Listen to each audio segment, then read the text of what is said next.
across with elected officials.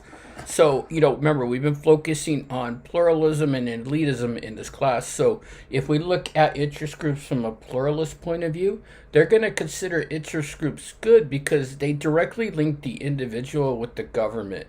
They also try to handle the individual and the group's well being. They help reduce politically divisive conflicts, and they provide stability. When we take another assumption of this pluralist theory, remember, pluralist theory is the idea that you have different groups involved to advocate for their own interest. Sometimes these groups do have an elite bias to it, and a lot of them are class based. So, most of these organizations will have a strong middle and upper class bias. Usually, these are people who have money and have the time to dedicate to these type of interests. And when we look at this, upper class blacks as well as upper middle class blacks as well as upper middle class whites from the North help lead the civil rights organizations. Liberal causes draw from the university educated and academically connected, and even though a lot of us are members of organizations, whether it be the NRA or PETA or MAD, only a minority are active. So again, you could see that evolution of elitism coming into interest group membership as well. The dominance of business and union organizations have been prevalent here in the United States. In matters of interest group monies coming toward them. We have the U.S. Chamber of Commerce, the National Association of Manufacturers, who help push interest on the Congress with regards to maybe real estate or maybe lending laws, and all of these things that maybe businesses will be interested in. And specific business interests are also represented by trade associations like the American Banker Association or the American Iron Steel Institute. Organized labor is also a big part. Usually organized labor will contribute money to Democratic candidates. Democrats are a little bit more kind of in lockstep with unions. But a lot of unions remain a powerful political influence in Congress, whether it's the AFL-CIO, SEIU, which is probably one of the bigger ones, some manufacturing unions. But one thing that we kind of learned about in unions is most of them are going to be in the government sector. So government employees have become really powerful, but we've also seen membership dwindle a bit, and that's due to things like outsourcing and a lot of laws being put into place that protect the worker as opposed to the union having to protect the worker. But with that being said, organized labor is still a very influential thought, or an influential kind of practices on members of Congress by using money and stuff like that. So like I said, we have SEIU, which is the Service Employee International Union in our American Federation of Labor, and the Farm Workers Union. So if we kind of go and talk about some of the elite bias of interest groups, we'll also talk about single issue interest groups, and these people are really going to be committed to their cause, and these people are going to have a strong commitment to that cause. They advocate for some type of single or ideological cause, whether it's abortion, gun rights, maybe same-sex rights. And we have a list of them here, like the NRA. Emily's List, which is an interest group that looks for pro-choice women to run for Congress and helps fund their election. We have MAD, which is Mothers Against Drunk Driving, which advocates for stronger drunk driving laws. The National Abortion and Reproductive Rights Action League and the National Right to Life Committee, both kind of in tune to the abortion arguments and trying to advocate each of their positions with regards to reproductive rights. We also have civil rights organizations, and one of the oldest civil rights organizations is the NAACP, the National Association for the Advancement of Colored People, which was founded in 1909. Kind of also continuing the theme of civil rights organizations, the Southern Christian Leadership Conference, which was organized around, kind of those nonviolent Gandhi type efforts that Martin Luther King Jr. used. the National Council of La Raza, who advocates for Latino rights and gets out kind of voter outreach for Latino groups, and the Anti-Defamation League, which kind of fights bigotry and promotes religious freedom, separation of church and state. We also have women's groups, and a lot of these date back all the way to kind of, partly of the Anti-Slavery Society and pre-Civil War. The League of Women Voters, which is a pretty profound group that still exists today, provides information to voters, backs registration, and get out the vote efforts. Most of these individuals, rights organizations are still active, and probably the more known one is the National Organization of Women, or NOW. They're probably the most active women's rights groups out there. We also have LGBTQ groups, and a lot of these might, be like the Lambda Legal Defense and Education Fund, the Gay and Lesbian Alliance Against Defamation, Human Rights Campaign, and Equality California. Now, as part of kind of labor movements that we saw, we did have, a very significant farm workers movement here in California in the 60s into the 70s. The AWC, which was the Agro Workers Organizing Committees led by Larry Itzalong, who was a Filipino American, and the NFWA, which is the National Farm Workers Association, who was led by Cesar Chavez and Dolores Huerta. They kind of merged and formed the United Farm Workers Movement. Some of the issues were at hand were, obviously pay and working conditions.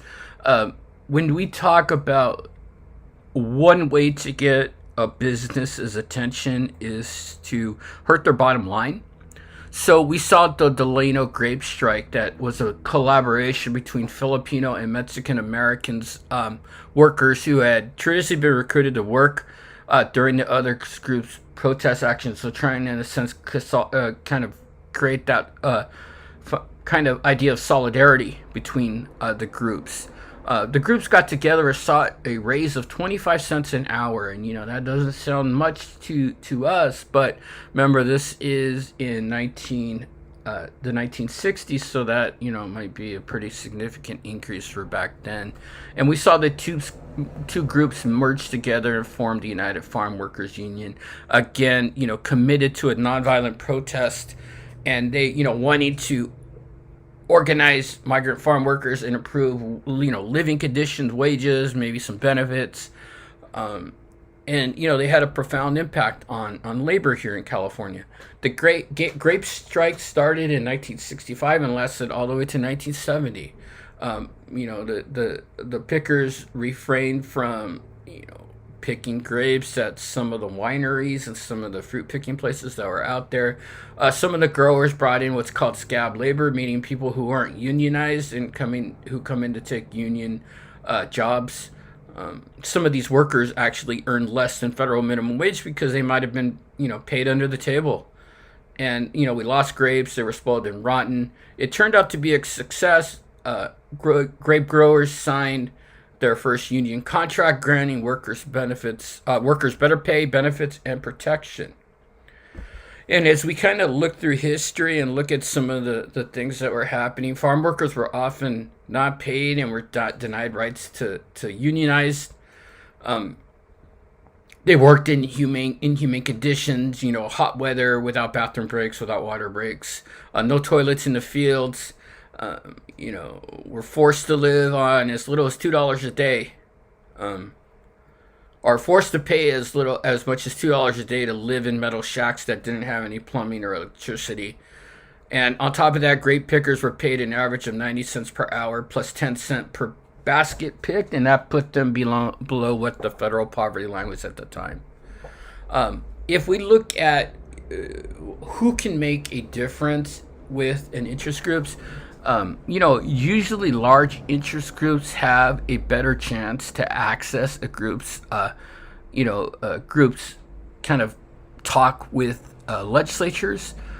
Usually legislatures will meet with large groups due to the fact that they have, at times, many of them have deep pockets. As opposed to smaller groups, smaller groups can make some noise as well, but I think larger groups have a tendency to have more access to legislatures. Smaller groups, if you have a right situation and a right issue at time, they can make a very real argument and a very real impact on Congress. If we look at some of the groups, we have trade association groups like the U.S. Chamber of Commerce and the National Association of Manufacturers. We also have labor on the side, which is the American Federation of Labor, and Congress of Industrial Organization, which is the AFL-CIO, the International Brotherhood of Teamsters, and these are, just a handful of examples of these trade and association groups. When we look at single issue groups versus traditional interest groups, single interest groups will focus on one narrow concern, whether it's reproductive rights, animal rights, environmental rights. This has actually enhanced members' access to legislatures. As we've seen the decline of political parties, candidates have turned to single issue interest groups whose electoral influence has grown, maybe with their members or with their constituents or whatever. And these are more representative of the views of the members because they can't be changed or they can't be compromised. More responsive to issues and parties and traditional interest groups. So, like we said, the NRA is a very, strong interest group. And if you go onto this open secret website that I'm going to give you, you're going to see that they give a lot of money to maybe the Republican Party, who tend to advocate a little bit more for less gun restrictions as opposed to anti-gun groups. We also have a thing called lobbying, and lobbying is, in a sense, a form of legal bribery. So in lobbying, what will happen is an interest group will hire a lobby group, and the lobby group kind of acts as a conduit between the interest group and the political candidate. So, for instance, the NRA is funded by membership dues and contributions. They hire lobbyists who advocate for the NRA's interests with members of Congress. They give payments or they give donations, and as long as it's reported and as long as it is totally disclosed and within the limits, it's legal. I have the limits posted in this module. I also have a video called The Lobbyist Playbook that I want you to watch. It talks about a guy named Jack Abramoff who was a Washington lobbyist, and take a look at how much money he was making and some of the problems he may have gotten into when he was a lobbyist.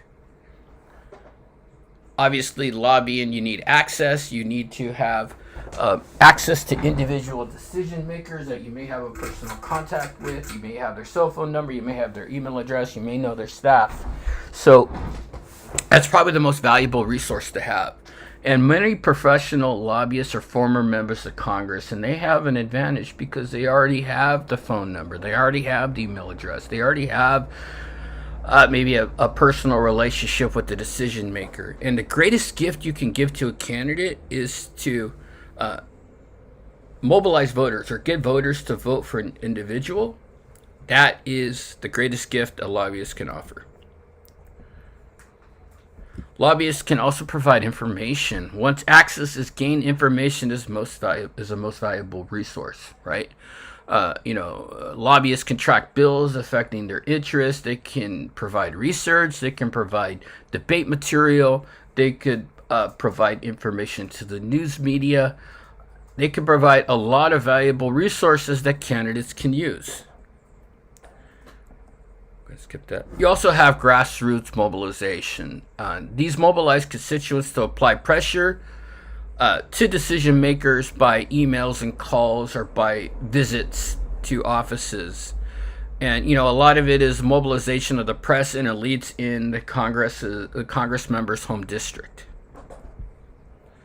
Like we said, you also have direct contacts, and influential lobbyists, in a sense, at times will make more money than congressional members they lobby. And like we said, there's kind of a revolving door or a situation where people will get into Congress, then they'll do their time, and then they'll leave, and then they'll become lobbyists, and in a sense, they'll be making more money.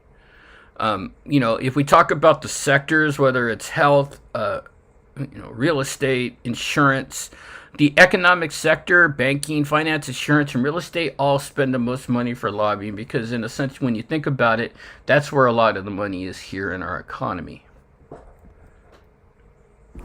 When we talk about campaign supports, you have, you know, as the cost of campaigning has gone up astronomically, legislatures must depend more heavily on contributions from lobbyists and interest groups. So what'll happen is interest groups and lobbyists will make donations to these candidates, and these candidates can use that money in order to fund their re-election campaign or any type of campaign, whether it's commercials, print ads, TV ads, radio ads, mailers. They can all be used with fundraising money. And if we look at the different industries and who they tend to help, we look at the Democrats. They usually rely on lawyers, lobbyists, law firms, Hollywood, and labor unions. If we look at the Republicans, they'll rely on business, real estate, oil and gas, health and pharmaceuticals, and manufacturing. Now, there's some questions on how we should regulate the lobbies. Here in our module, I have the contribution limits that you could possibly give to an individual through a campaign. The most we can give to an individual person that is running for a campaign is $2,900 an election cycle. So if you want to support, we'll say that Biden is not going to run for re-election and Harris is going to run for president in 2024. If you want to donate to Harris's primary campaign, you can give her $2,900 during the primary, and then you can give an additional $2,900 during the general election, which is the big one. So, Biden back in 2020 won the Democratic primary. Before that election was over, you could have given him $2,900 to use for that campaign, and then when he moved on to the general election in November, you could have given him another $2,900. But these laws are put into place to kind of prevent people from, individuals from buying elections, and we're going to look at some different ways that people kind of get around with that. But laws require reports only on money spent on direct lobbying before Congress, and these laws only apply to lobbying Congress, not administrative agencies or the executive branch. So we have also something called political action committees, and these are non-party organizations that solicit voluntary contributions to disperse to political candidates. So a large number of these are going to be in the corporate sector. So, they kind of act as a bit of a bank to these interest groups and to these candidates. So an interest group or candidate can help set up a political action committee and solicit donations for that political action committee. A lot of these times, these PACs are going to prefer incumbents. Incumbents are people that are already in office. So somebody that is currently holding a seat in Congress or in the presidency is considered to be the incumbent. And generally, in re-election campaigns, incumbents will win about 90% of the time. So obviously, PACs and interest groups are going to prefer incumbents because they have a better chance of winning. And PACs will spend money on indirect expenditures, including ads or endorsements that are paid for directly by the candidate's campaigns. And we'll talk about the concept of super PACs in a little bit. So here's a little bit more about political action committees and how much you can contribute to them. 527s. And we also have super PACs. Super PACs have kind of been an invoked thing since mid-2016. What super PACs are a group of individuals or corporations or whatever that can spend an unlimited amount of money on political campaigns as long as they're not affiliated with the campaign. So if I form a super PAC and I'm within the laws of a super PAC, as long as I don't get directed by the candidate on what to do, I could spend as much money as I want on these campaigns. There's no restrictions. And this comes out of a case called Citizens United versus the Federal Elections Commission. So this was a landmark Supreme Court case that, prohibited government from restricting independent political expenditures by nonprofits, for-profits, labor unions, and other associations. Citizens United was a conservative, charitable organization in the United States, founded in 1988. What they wanted to do was film a movie that was, or a documentary that was critical to Hillary Clinton. We had something in 2002 called the Bipartisan Campaign Reform Act, commonly known as McCain-Feingold, and they prevented these types of these types of television broadcasts for a certain period before the election. Section 203 of the McCain-Feingold Act defined electioneering communication as a broadcast, cable, satellite communication that mentioned a candidate with 60 days of the general election. Remember, that's going to be 60 days of the election in November, or 30 days in the advance of a primary, or the elections that happen in March, to choose candidates to run for who's going to represent the party in elections. So 60 days before the general, 30 days before the primary.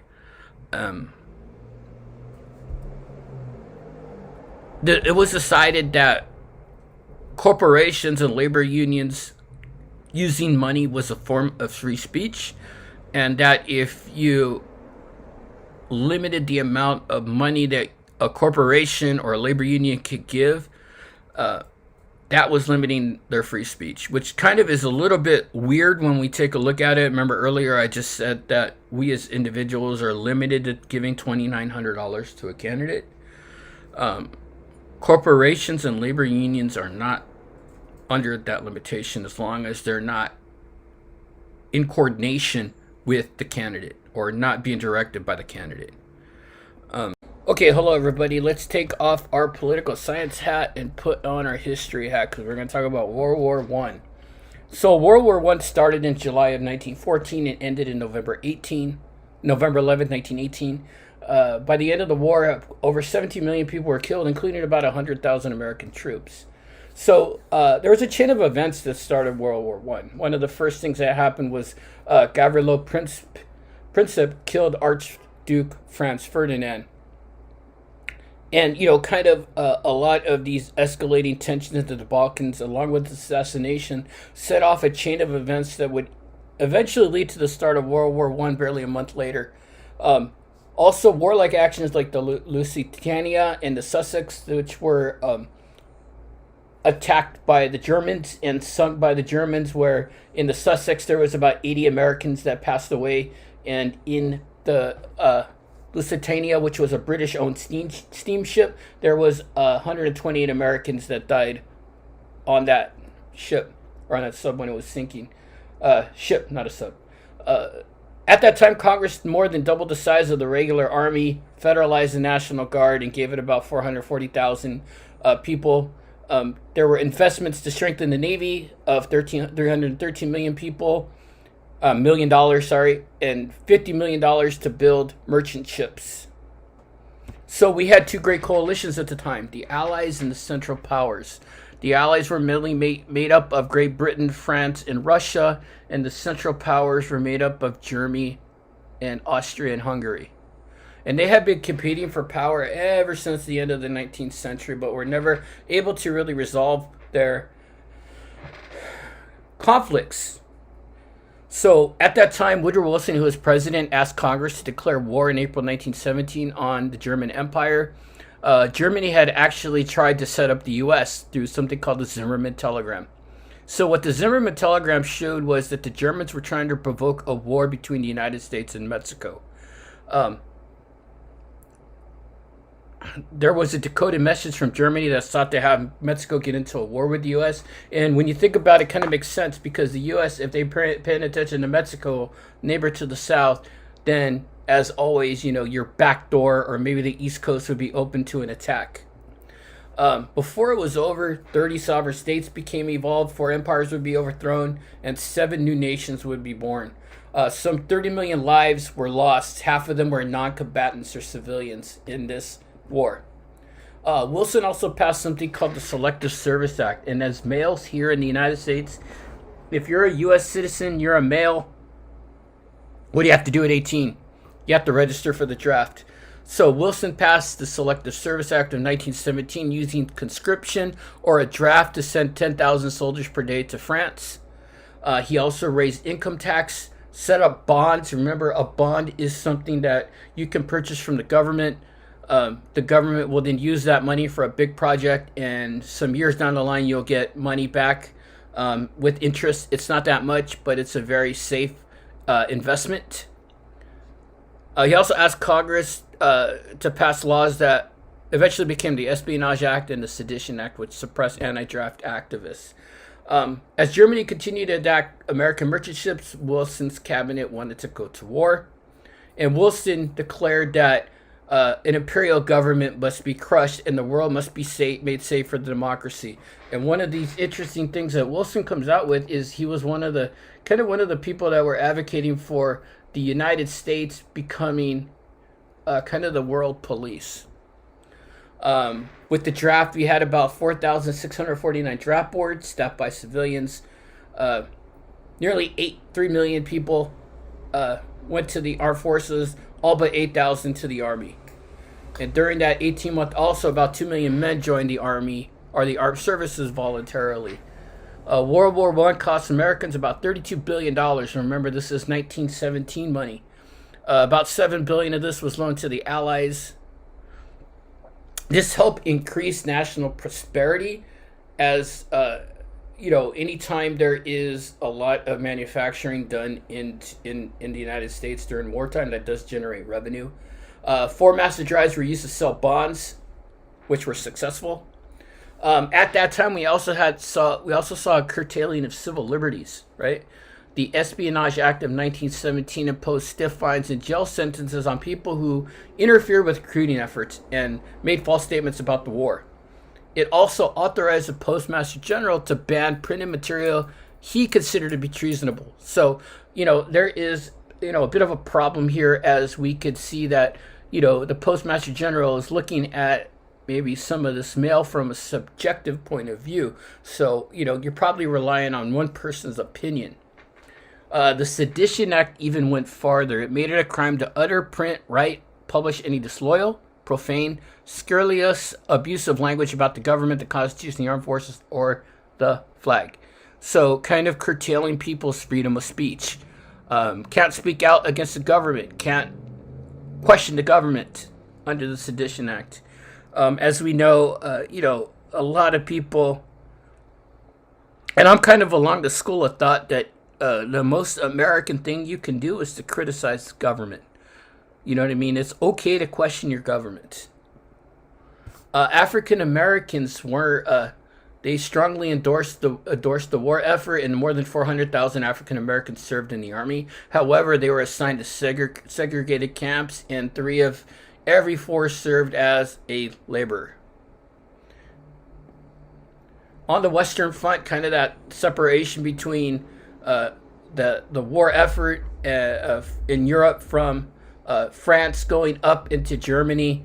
There are about 300,000 Americans in France. They were unfortunately inadequately equipped. Reinforcements soon came, and by July 1, there were more than a million troops on the Western Front, or the space between the fighting between the Allied powers and the Central powers. Germany launched a massive spring attack that left them only 50 miles from Paris. The AEF, or the Armed Expeditionary Force troops, fought valiantly at the battles of Chateau Thierry and Belleau Wood, and helped the French stop that German advance. At that time, the Allies also launched a counterattack that totally turned the tide in the war. In late September, the Allied powers were on the brink of invading Germany. At that time, the German High Command began to press for an armistice or a peace treaty. On October 6th, Wilson was contacted and requested an immediate suspension of hostilities. The Great War, as it was called, ended on November 11th, which is a holiday for us now. It's Veterans Day. The American losses include 112,432 people. More than half was from disease. So as we can see, there wasn't a lot of vaccinations that were going on during that time. Wilson also kind of practiced a form of idealism, and he believed that world peace would be created if we implemented these 14 points. I have the 14 points posted here on the internet.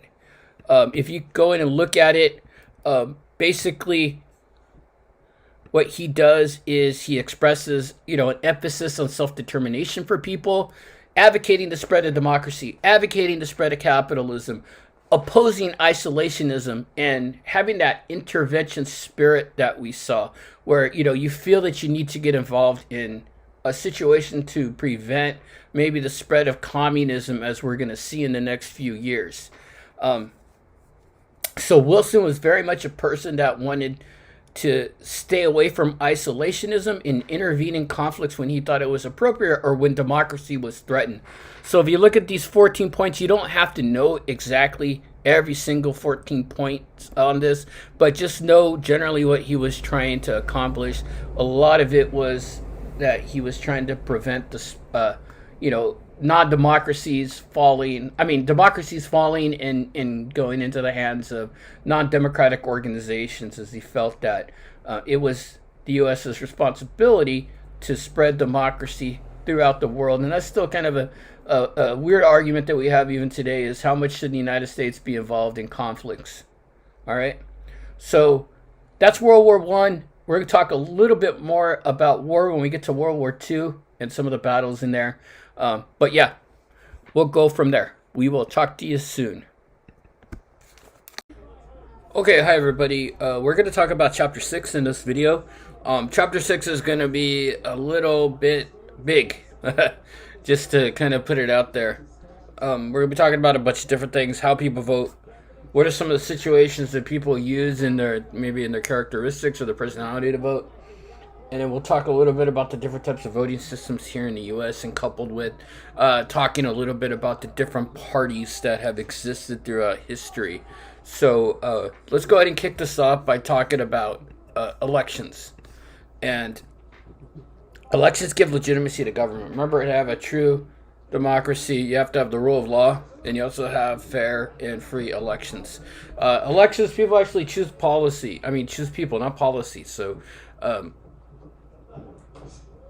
you have to understand that when we look at people, we are going to vote most off of who we personally like more, not necessarily the policy that they're representing. Now, there are people that vote based off of straight policy, but it's kind of hard because we have different types of feelings on different types of issues now. You could be pro-gay marriage, but you could also be, wanting to lower the national debt. So those are a couple of different ideologies on the political spectrum that are out there. So I think we choose people instead of voting for people based off of policy. And why we vote here in the U.S. and what are the reasons that we vote? Here are a few things that we're going to take a look at. People can vote based off of policy. It doesn't happen often. People vote strict party at times. People vote group benefits. They'll vote retrospectively, and they'll vote based off a candidate's image. And the last two are going to be the most common. So we usually really don't have a situation where people will vote strictly off of policy. Most voters have no information or opinion about many specific policy issues. They can make an inference, but they really don't have concrete evidence because sometimes candidates will make their positions vague. Candidates frequently mistakenly believe they have a policy mandate, but policy positions usually don't bring victory. And they're not necessarily bound by their campaign pledges.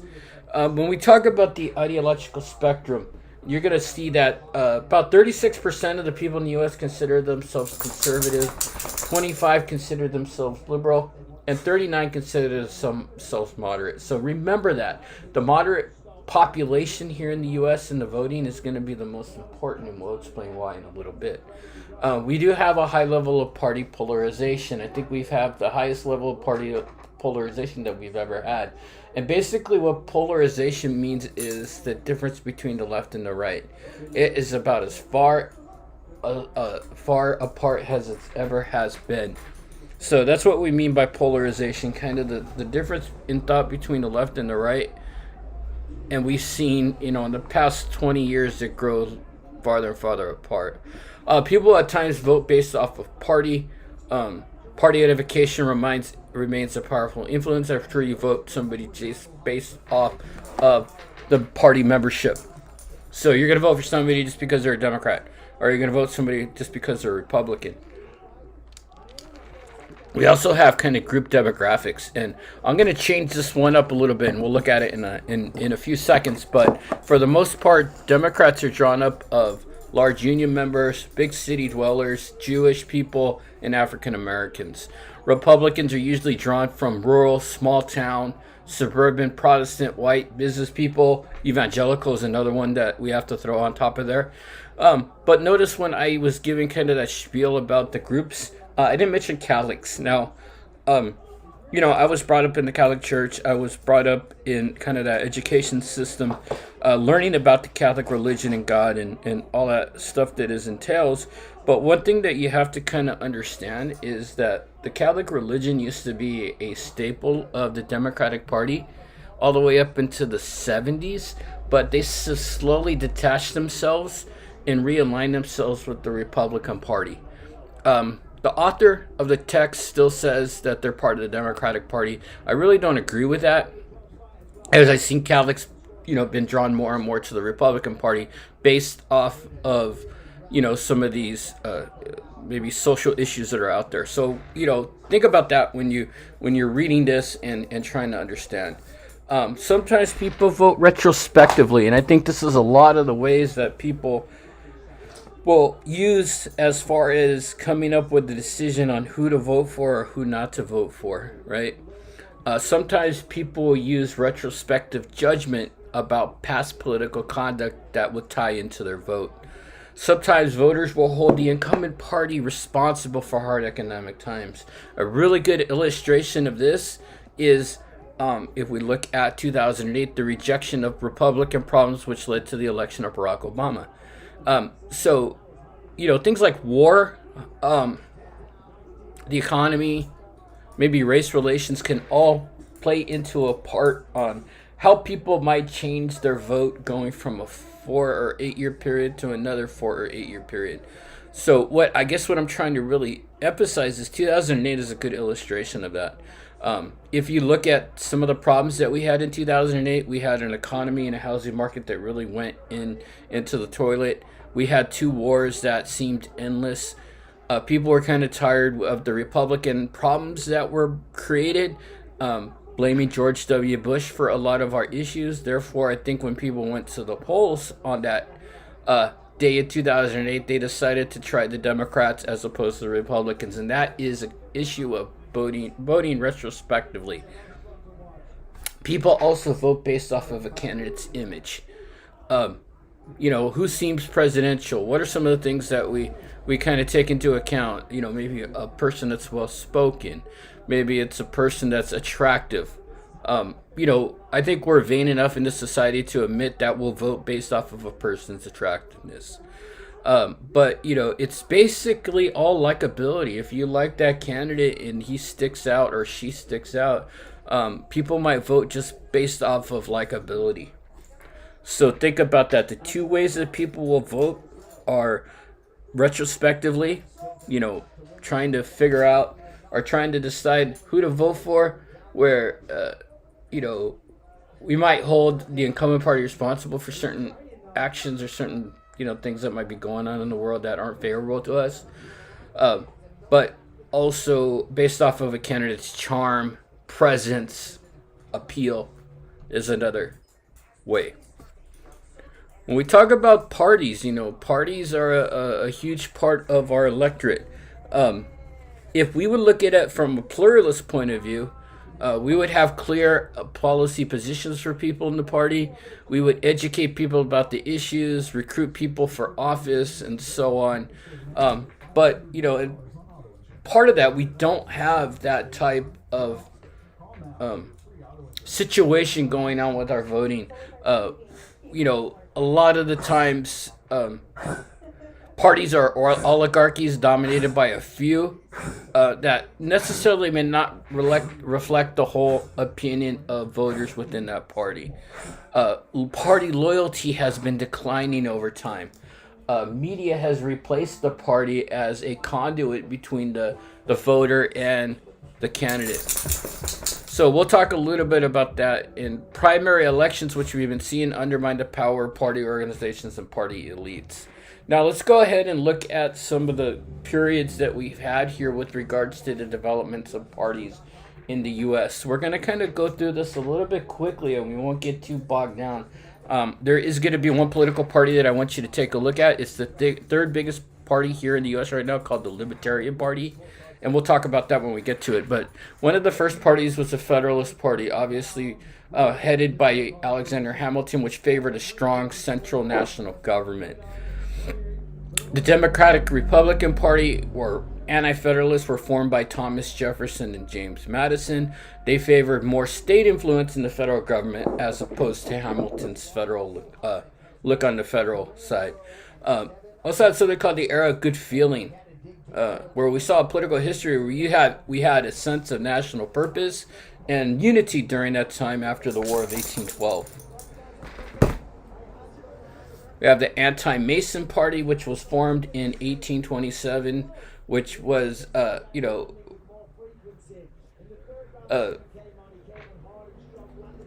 where we saw the disappearance of William Morgan, who was a Freemason who was planning to publish a book which revealed the secrets of the order. The Masons and Illuminati are traditionally organizations that are considered secret, and there's a lot of conspiracy theories that go into those parties that we're really not going to get into.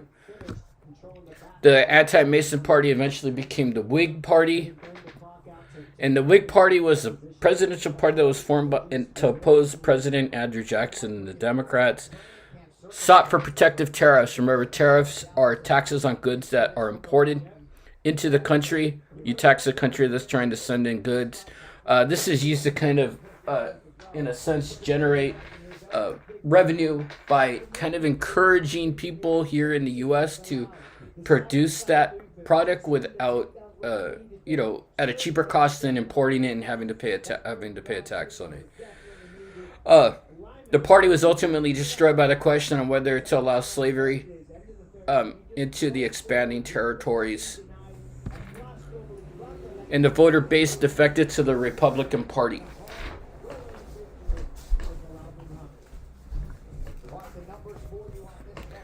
Then after the Civil War, we had Reconstruction. The Republican Party was the opposition to the Democratic Party and the Know-Nothings. We'll talk about that. At that time, the Republican Party slogan was free labor, free land, and free men. But, obviously, not all men were free. The Republican Party supported business to the gold standard, higher tariffs, like I mentioned, to stimulate growth, created programs to subsidize railroads, a new banking system, and also created a welfare state. At this time, sometimes people referred to the parties as Tweedledee and Tweedledum. And the Reeves book talks about this a little bit. When we talk about Tweedledee and Tweedledum, comes from the Alice in Wonderland story, where you had these two goofballs that are different, but they're the same. I guess is the easiest way to illustrate this. But when we use that Tweedledee and Tweedledum argument here in the world of politics, it's not really a feasible analogy because both parties are very different that we have right now. Let's have the nativist movement, which, sometimes still exists today. Nativism is a political position where we have to preserve certain established inhabitants of a nation as compared to claims of new immigrants. Trying to limit immigration, trying to control, a sense of nationalism where we have one party, not one party, one culture, one language, and restricting immigration. A lot of these nativists were anti-Irish Catholic, anti-German, anti-Chinese, and anti-Mexican. When we see this and we go throughout history, there's always been kind of demographic group that has been, I don't want to say demonized, but kind of looked down upon. At first, it was the Irish Catholics at the beginning of the whole immigration influx in our country at its origin. Then we had anti-German, anti-Chinese, anti-Mexican, and this is all periods throughout history, and I think we can even now make it seem like it's anti maybe Latin American, where we don't necessarily see immigration from we don't necessarily see immigration from different we see immigration from different countries, and especially Latin American countries. They're not necessarily illegally immigrating from Mexico. A lot of it is from Latin America, Honduras, El Salvador, Guatemala. So, there's also kind of a look down on some of those individuals as well. You had the Bull Moose Party, which was formed by Teddy Roosevelt. In 1896, realignment centered the Republicans as a party of big business, while adding more small business support by embracing trust-busting or getting rid of those monopolies. This was also called the Progressive Party, right? And we had many progressive reforms, which we talked about in the last week. And as this party kind of dwindled off, they joined FDR's New Deal Party, which was kind of the birth of what we know as the Democrats today. The New Deal coalition was the alignment of interest groups and voting blocs in the U.S. that supported the New Deal. Remember, the New Deal was put into place to help stimulate the economy after the economic hardships that we had and were caused by the Great Depression. So it was a lot of organization amongst city machines, labor unions, blue-collar workers, minorities, white Southerners, people in relief, and intellectuals, which sought to expand government and help build the country's economy through the use of a welfare state along with public policy projects.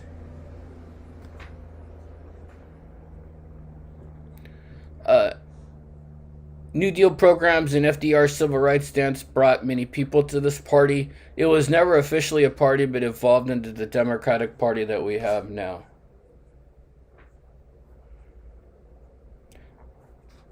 Unfortunately for the Democrats, the forces of the civil rights movement and the hippie counterculture that was starting kind of fractured the party in the northern states.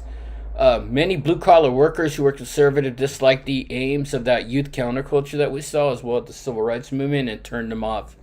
We also saw people in the South form something called the Dixiecrats. This was a state rights Democratic Party, which was a short-lived segregational political party. It was led by a gentleman named Strom Thurmond that we'll talk about. What they wanted to do is they wanted to keep Jim Crow laws and white supremacists in effect. It started in 1948 as a faction of the Democratic Party. Strom Thurmond was a founding member. He ran for president in 1948. He was actually the longest serving senator ever in our U.S. history, where he served from 1953 to 2003 when he was 101 years old.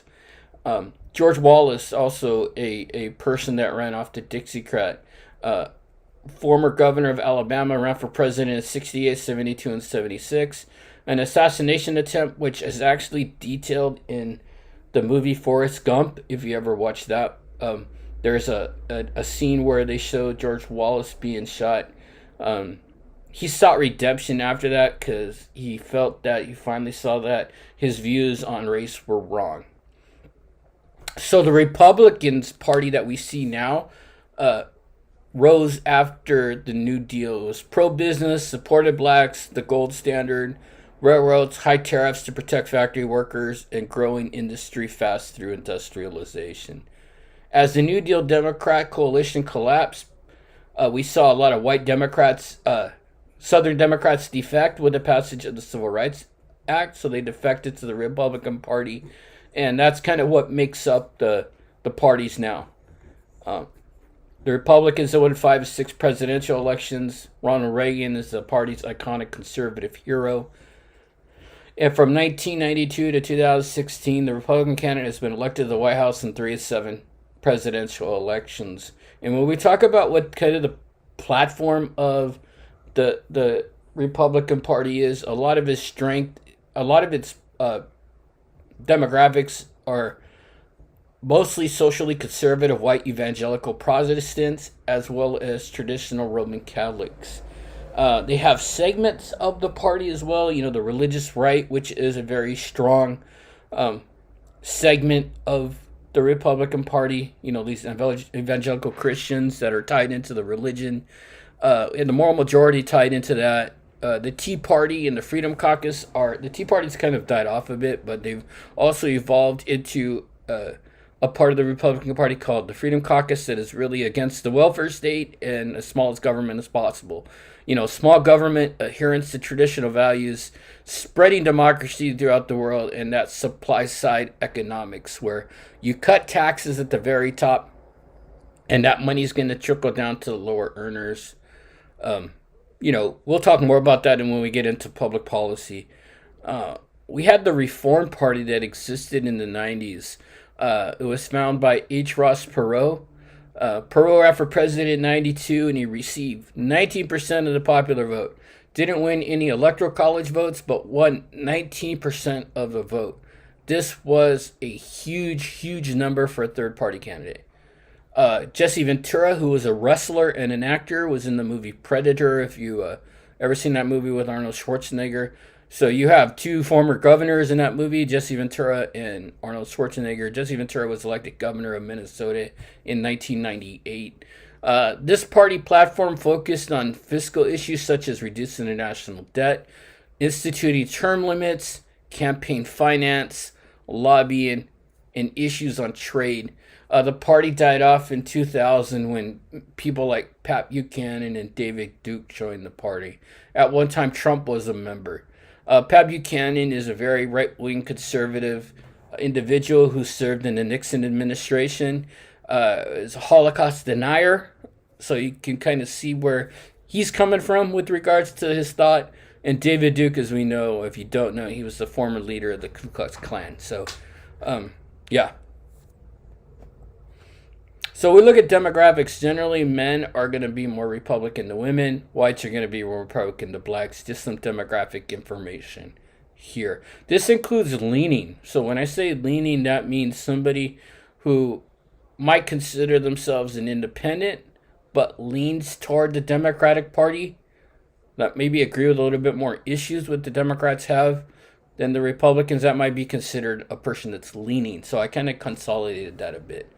So currently we have, the Democratic Party, the Republican Party, and third parties here in the United States. The biggest third party is the Libertarian Party. The problem with these parties, the Libertarian Party, Green, and Constitution Party, is they're not on every ballot here in the United States. So each state has their own ballot. The Libertarian Party is only on 37 of the 50 ballots here in the United States. The Green Party is on 22 and the Constitution Party is on 13. The reason these third parties fail is because they're not on every single ballot here in the United States. The Libertarian Party is the most successful minor party here in the U.S., but they fail because they don't have ballot access, so they're not on each single ballot. Here's a little bit of the Republican Party platform. You guys can read that. Democrat, Libertarian. I encourage you guys to look at the Libertarian Party. It's really interesting. The Green. Now, there's a couple of terms that we're going to want to understand here, right? The first one is de-alignment.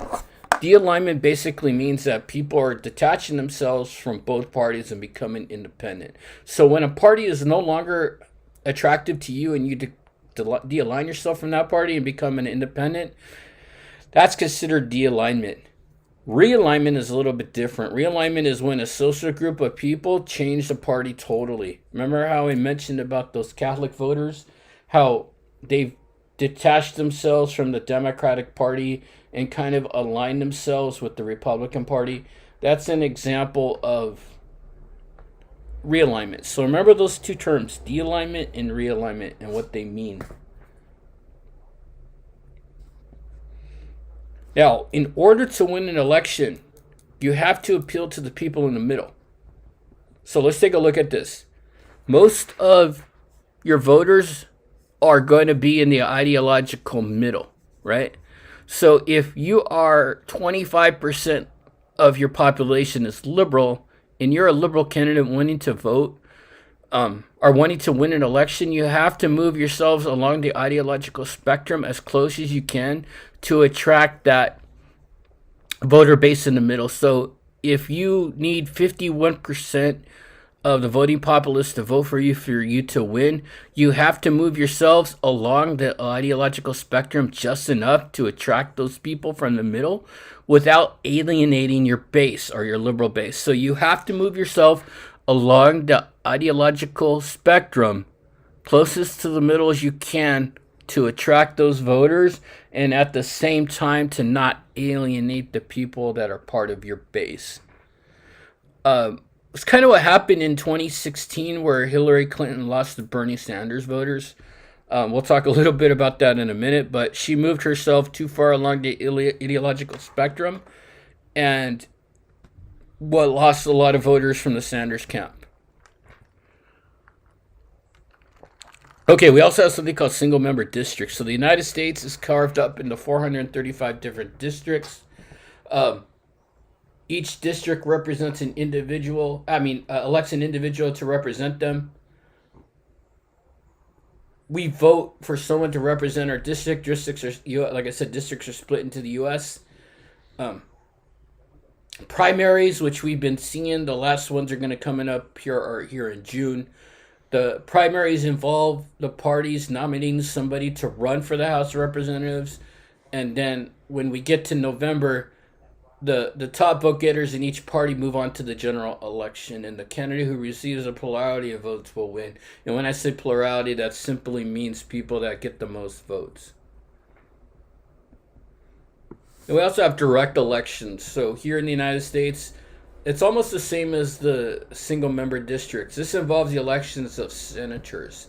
The 17th Amendment gives the citizens of the state the right to vote directly for their senator. So in California, the top two vote getters in the primary will go on to face each other in general election no matter what party they belong to. So in 2016, we saw a Senate seat that was eventually won by Kamala Harris. She ran against another Democrat because they were the top two vote getters in the primary. Now, primaries are a little bit, well, I'm trying to think of the best word. They usually don't meet expectations as far as voter turnout. Primary elections decide the party's nominee for a public office. Usually our turnout is anywhere from 20 to 30%. So 20 to 30% of the population, of the voting population, votes in primaries, which also means 70% don't vote. So it's kind of an interesting stat where you only have 20 to 30% of people deciding who's going to be the candidate that you elect for House of Representatives, Senate, or President. Presidential elections, we usually see about a 60% participation rate, which also tells you about 40% of the people aren't voting. When we talk about the presidency, and the presidency is one of the most highly contested as we're seeing right now. Nomination process begin with Iowa in January and a primary in New Hampshire.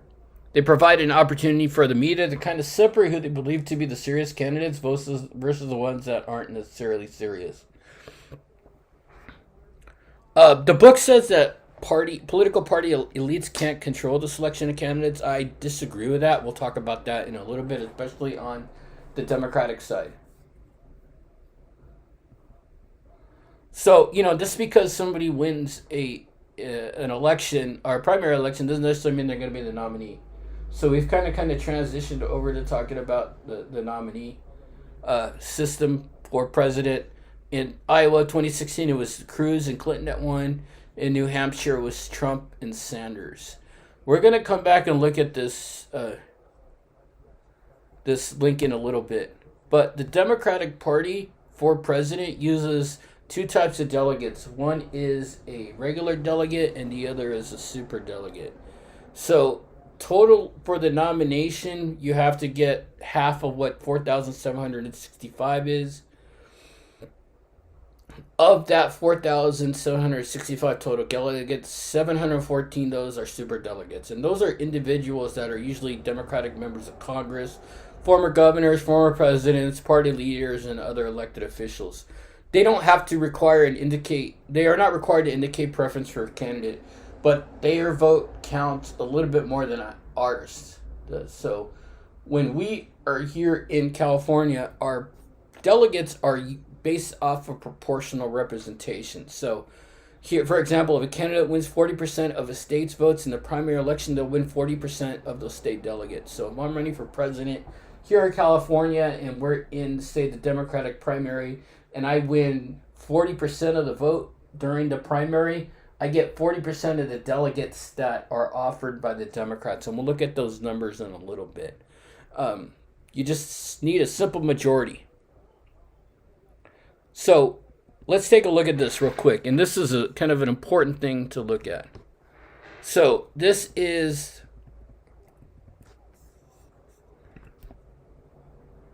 Clinton won 2,807 delegates. Sanders won 1,894. One interesting thing out of these super delegates, remember, super delegates are the individuals that vote on their own. But if you look at it, out of those 712, Clinton received 602 superdelegate votes as opposed to Sanders' 48. So, like, remember, the superdelegates are made up of people that are, with inside that structure of the Democratic Party that are very involved. So they have their own vote as opposed to all those individuals that might be part of the Democratic Party. So as you can see out of those, it's pretty evident that the elites in the Democratic Party wanted Clinton to be the nominee with the 602 versus the 48. So we switched that around, Bernie Sanders would have probably won the primary election. But if we talk a little bit about Bernie and some of the things, in 2016, there was accusations that the Democratic National Committee sandbagged the Sanders campaign. And I think, when I start reflecting and looking back at 2020, when I do this, kind of update the slide, I think I might include Sanders being sandbagged in 2020 by the other candidates in the Democratic National Committee. So there was a WikiLeaks hack where people hacked into the Democratic National Committee server and found emails and released them on WikiLeaks. They found that the DNC was bad-mouthing the Sanders campaign. The CFO of the Democratic National Committee wanted to suggest that Sanders was an atheist. They had emails that that they were conspiring to show the Sanders campaign was unorganized. And then Donna Brazile, who was the head of the DNC at that time, leaked primary debate questions to the Clinton campaign. So, it's like having the answers to the test. Democrats do it a little bit different, right? Democrats rely specifically on delegates. They have few super delegates, and you just need a simple majority. Now, there's a couple of questions. In California, we have open primaries, which is semi-open, and there was a time where they thought you might want to run closed primaries. When you have a closed primary, you can only vote for candidates that belong to the same party as you. In an open primary, you can vote for anybody, and the winners from each political party advance to the general election. So we have a semi-closed here, or a semi-open, however you want to detail it here in California, where we have primaries, but for Senate, we have the primaries open. But when we have vote for president, the primaries closed. So, kind of some interesting things that happen out of the primaries. We actually moved our primary from June to March. And that allows maybe candidates to pay attention a little bit more to California. Because usually by June, the nomination's pretty much well decided. You need big money to win elections. You know, the typical winning campaign for the U.S. Senate can cost over $10 million. For a House seat, it's about $1.5 million. Remember, these are all usually accomplished through donations. And if we look at this, you know, only about 0.5% of the U.S. population will contribute to $200 or more to a presidential campaign. Usually, fat cats, which are, you know, big donors like George Soros, the Koch brothers, even though once passed away, the Koch family. Fundraising occupies more of a candidate's time. We have a Supreme Court case called Buckley versus Vallejo, and Buckley versus Vallejo basically says is that if you want to run for office and you want to spend your own money, you can use as much as your own money as you want. So I don't really see a problem with that. We also kind of saw the McCain-Feingold Act, and we talked a little bit about this in the last week, where the Bipartisan Campaign Reform Act of 2002 set individual contribution limits. It was originally $2,700 in 2016. Now it's $2,800. But if we kind of compare that to corporations can raise as much money as they want through super PACs, and spend as much money as they want to either support a candidate or defeat a candidate. So remember that super PACs are developed to help support a candidate or defeat a candidate. I want you to watch the video from Stephen Colbert that I have posted there that talks a lot about that. Okay, guys, so that's what I got for this chapter. I know it's a lot of information. We'll be coming back and talking about the next week. So if you have any questions, let me know. Thank you.